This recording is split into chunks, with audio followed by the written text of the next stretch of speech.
52 दिवस 52 पावले आपल्याला नेतील श्रीमंतीकडे. डायव्हर्सिफिकेशन म्युच्युअल फंड मधील हा सगळ्यात महत्वाचा मुद्दा, पण बऱ्याच जण याला इग्नोर करतात.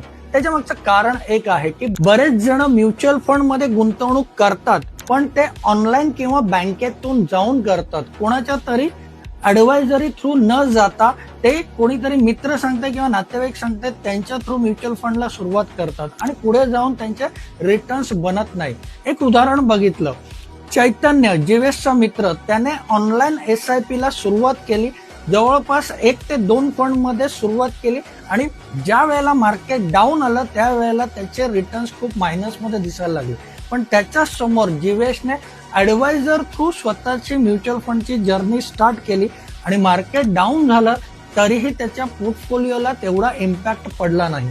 त्याच्या मागचं कारण एक आहे की ऍडवायझर थ्रू त्याने प्रॉपर डायव्हर्सिफिकेशन करून आपला पोर्टफोलिओ तयार केला होता.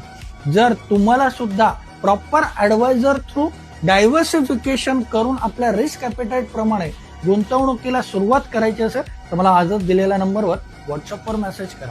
धन्यवाद.